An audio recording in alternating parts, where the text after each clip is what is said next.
Los círculos bolivarianos han sido llamados círculos del terror por la oposición, una emulación de los comités de defensa de la revolución establecidos por Fidel Castro, un importante aliado internacional del presidente Hugo Chávez. Aunque el gobierno ha sostenido que nunca han estado armados, es cada vez más evidente que algunos de ellos han recibido entrenamiento militar.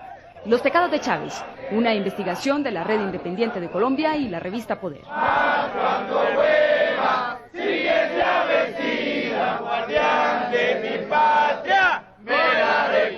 La escena tiene lugar en las inmediaciones del Palacio Presidencial de Miraflores.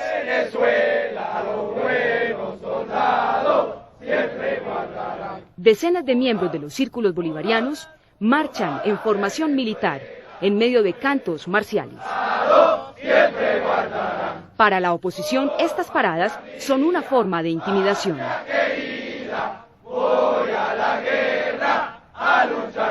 Para el presidente Chávez, esta no es una parada militar. Una parada militar es una parada, yo hice muchas paradas militares. Una parada militar es una parada con gente uniformada, en primer lugar, militares pues, con armas, manejo de armas, al frente del Palacio de Miraflores, una parada militar. Yo digo que eso es mentira. ¡Honor! ¡Honor! ¡Honor a Venezuela! Ante la duda, consultamos a uno de los más veteranos militares colombianos, el general Manuel José Bonet, excomandante general de las Fuerzas Militares de Colombia.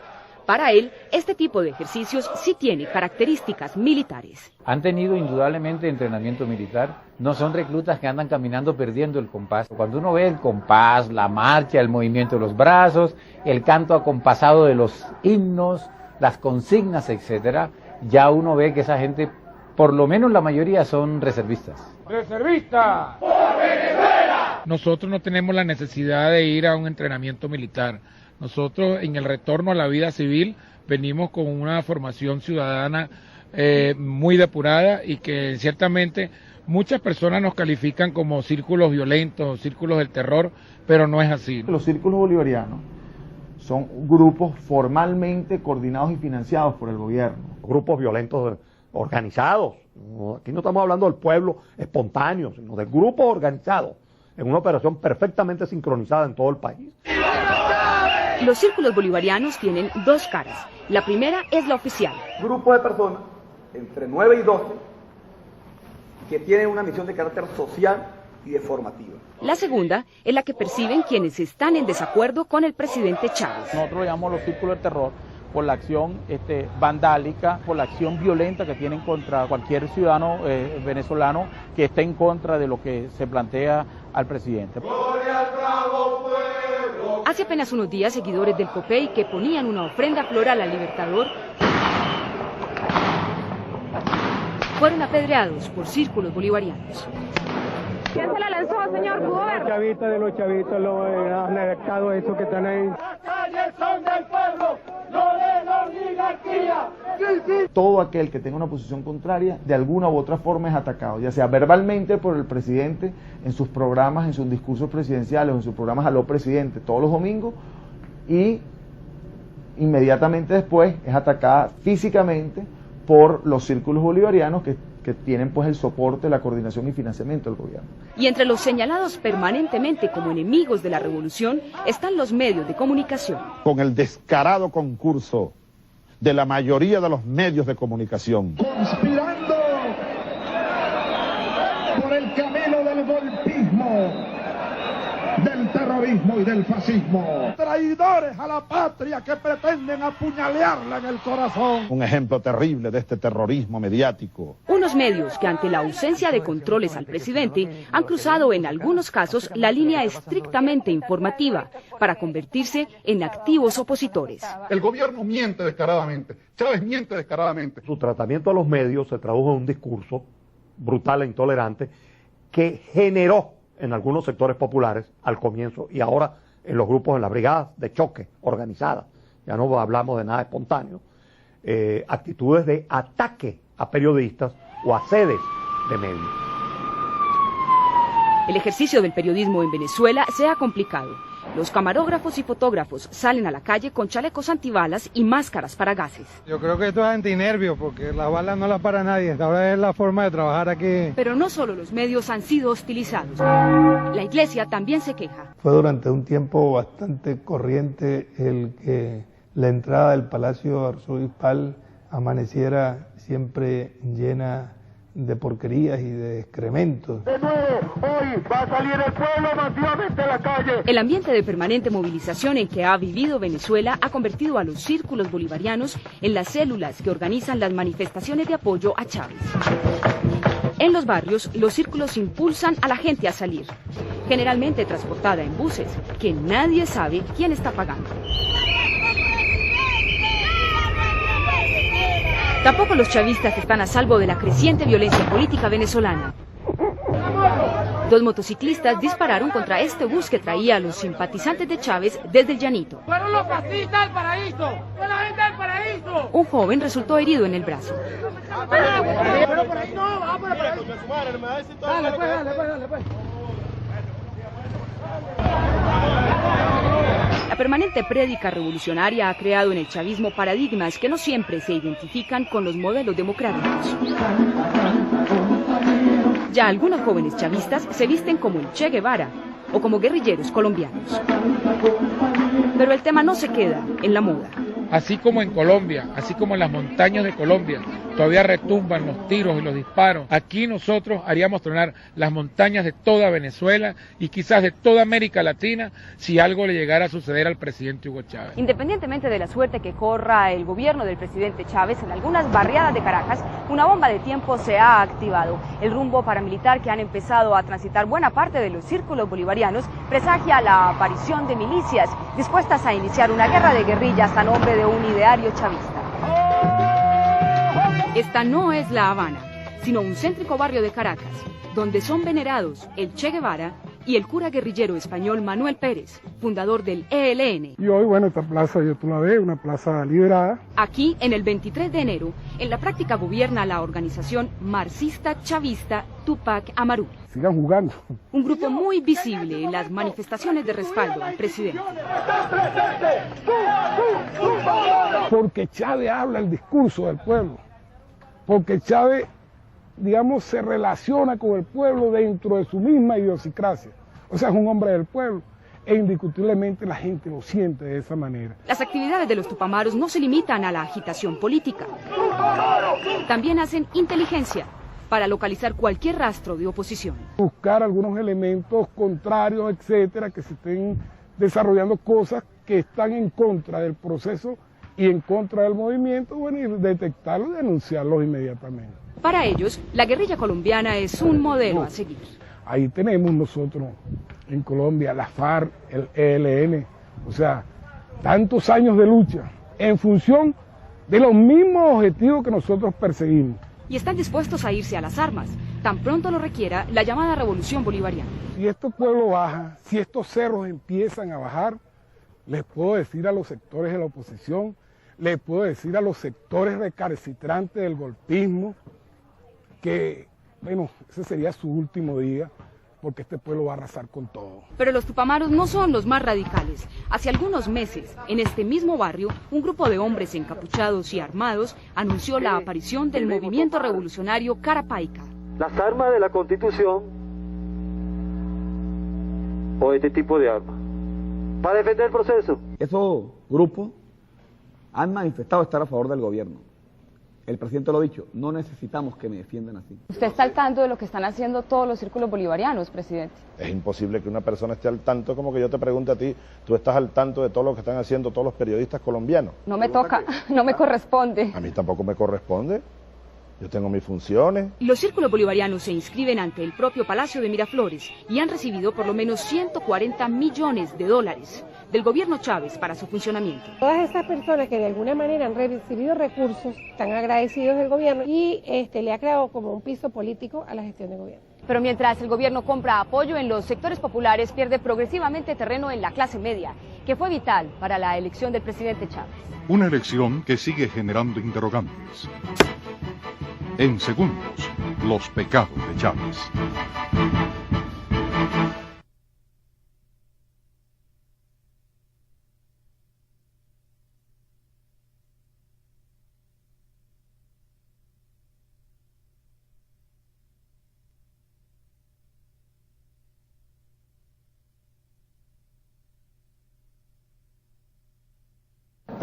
que va a ocurrir en Venezuela tiene su hora, y es que llegó la hora del pueblo.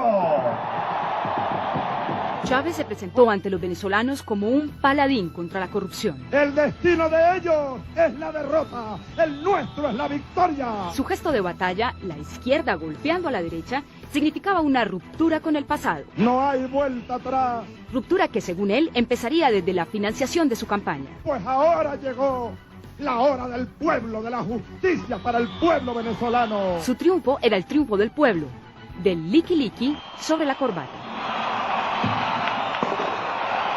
Señores, se quitó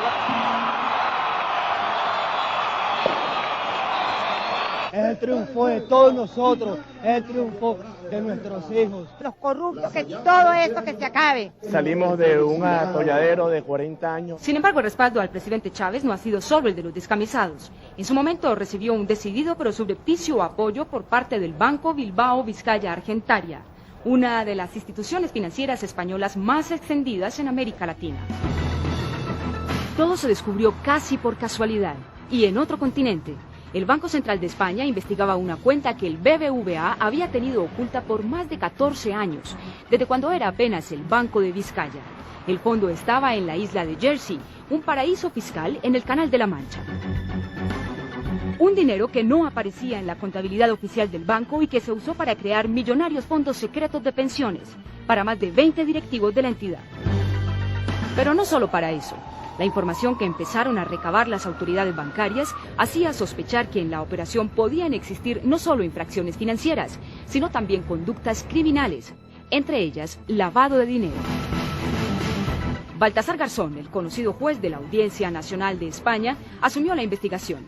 Garzón, quien ha demostrado su pasión por Latinoamérica, entre otras oportunidades con el caso Pinochet, está decidido a descorrer el velo de las cuentas secretas en paraísos fiscales. Este tipo de paraísos están asociados con actividades de blanqueo de dinero y de financiación de organizaciones criminales. No quiero decir con ello que las autoridades políticas o económicas formen parte de esas organizaciones. Según los fiscales anticorrupción, había indicios suficientes para pensar que 2 presidentes latinoamericanos habrían recibido importantes sumas provenientes de las cuentas secretas del BBVA. El primero era Alberto Fujimori del Perú, quien junto con su entonces asesor Vladimiro Montesinos, según la tesis de los fiscales, habría recibido decenas de millones de dólares a cambio de facilitar varios negocios del BBVA en Perú, entre ellos la venta del Banco Continental al Grupo Financiero Español.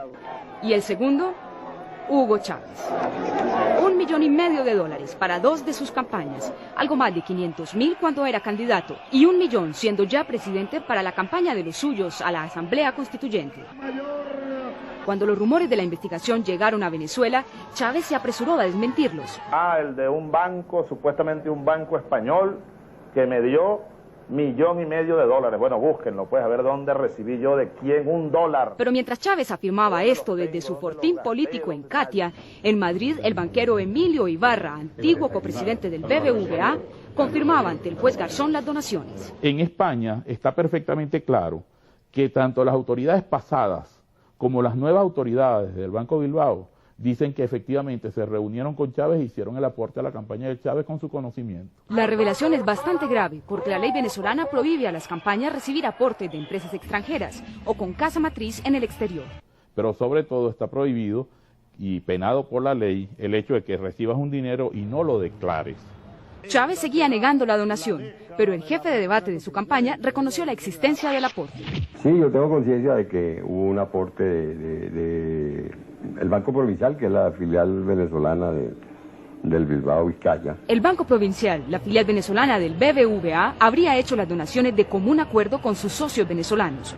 El principal de ellos es el Grupo Polar, productor de la cerveza del mismo nombre y cuyo presidente Lorenzo Mendoza era y sigue siendo miembro del consejo directivo de la entidad. De conformidad con la opinión transmitida por los socios locales y ante la magnitud del cambio que se producía en aquel país, con riesgo incluso respecto del mantenimiento de la propiedad del banco. Se consideró conveniente para defender los intereses del banco efectuar una contribución de esas características. Este aspecto del tema no ha sido muy ventilado en Venezuela, quizá por ser Polar uno de los principales grupos económicos del país, pero en España el juez Garzón considera determinante establecer: cuantos datos mercantiles se posean respecto del Grupo Polar, accionista minoritario del Banco Provincial de Venezuela, indagándose el conocimiento que ha tenido tal accionista minoritario de los pagos efectuados a Concertina NV y de la razón de los mismos. El fondo Concertina, a través del cual pasaron los aportes a la campaña, pertenece al empresario de seguros Tobías Carrero, un importante financiador de Chávez. Y él se prestó, Tobías Carrero, que fue uno de los grandes financistas de Hugo Chávez, para que esa contribución pasara por esa empresa particular y se invirtiera después en la campaña electoral de aquí. Quien habla es el hombre clave de este caso. Han hecho una galleta tan grande con eso de las inversiones ¿cómo que? De la contribución del Banco Bilbao, eso es lo que usted está hablando. Luis Miquelena fue el ideólogo de Chávez desde cuando el presidente estaba en la cárcel. Fue el ministro del Interior y el principal consejero de su gobierno. Su firma encabeza la Constitución bolivariana como presidente de la Asamblea que la redactó. Pero sobre todo fue el director de su campaña y el hombre que manejó sus finanzas. Él también reconoce las donaciones del BBVA. Los demás en edades que se pongan a inventar, en donde parece que está la cosa, es en que no se dio ante los organismos electorales la información correspondiente. Bueno, ese es ya otro punto que no tiene nada que ver ni con la ética ni con la moral, una cuestión estrictamente legal. Éticamente es inobjetable, todo el mundo lo recibió. A otros candidatos también le dieron dinero. Lo que pasa es que Chávez hoy es el presidente. La investigación española asegura que los aportes no eran desinteresados. Indican que Chávez recibió un dinero y que ese dinero fue dado para comprar conciencias políticas en Venezuela. Tulio Álvarez, el abogado constitucionalista que ha recopilado con pasión detectivesca las pruebas del caso, dice que detrás de las donaciones había intereses millonarios. Algo estaban buscando a cambio estos señores. Y precisamente lo más extraño de todo es que haya sido el día antes, precisamente, de que terminara la campaña y se dieran las elecciones. Pues lo que estaban buscando eran los fondos de pensiones. ¿Qué le pidieron a cambio de ese $1,500,000 que entregaron a su campaña a estas personas? La respuesta en segundos. Los pecados de Chávez.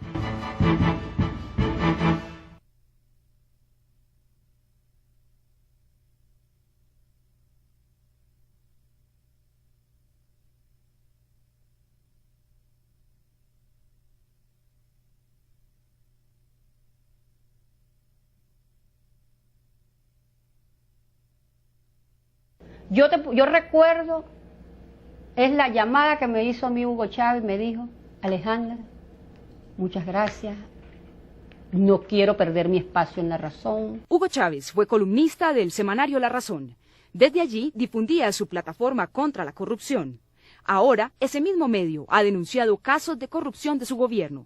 Uno de los más sonados ha sido el del presunto favorecimiento al asegurador Tobías Carrero, el mismo dueño del fondo en el que se depositaron los aportes del BBVA. Otorgando las pólizas de seguro a la empresa multinacional de seguro, que era de Tobías Carrero, quien se señalaba como el principal financista de la campaña de Chávez. Tobías Carrero, que le dio de su propio peculio muchísimo más, o 3 o 4 veces más de lo que dio Concertina para la campaña electoral, incluyendo entre esas contribuciones el sostenimiento personal de Hugo Chávez durante mucho tiempo antes de la campaña. Alejandra Hurtado recuerda un discurso de campaña de Chávez en el que censuraba los aportes de los banqueros. Que ningún banquero se atreva a ofrecernos 100 millones de bolívares.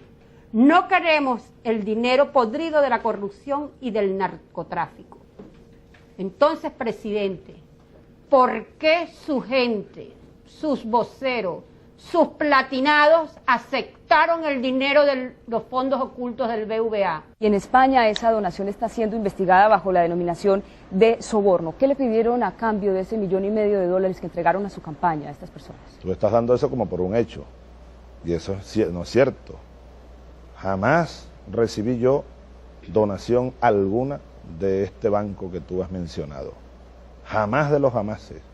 Hay una investigación abierta porque eso que tú has repetido, seguramente lo has tomado de las acusaciones que a mí me hace la oposición aquí. Las afirmaciones de Miquelena en el sentido de que sí entró esa plata a la campaña, ¿qué opinión le merece? Bueno, anda, pregúntale a él, tendrá que demostrarlo.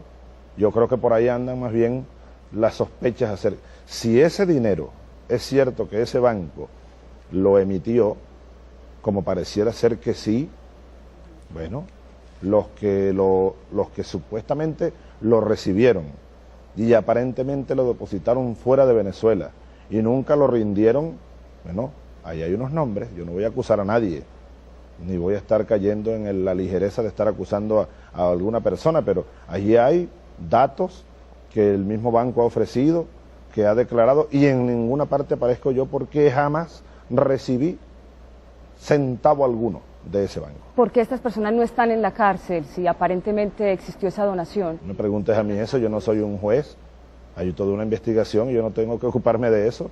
Lo único que tengo que decirte es que no tengo nada que temer al respecto y bueno, y que los órganos competentes investiguen lo que tengan que investigar.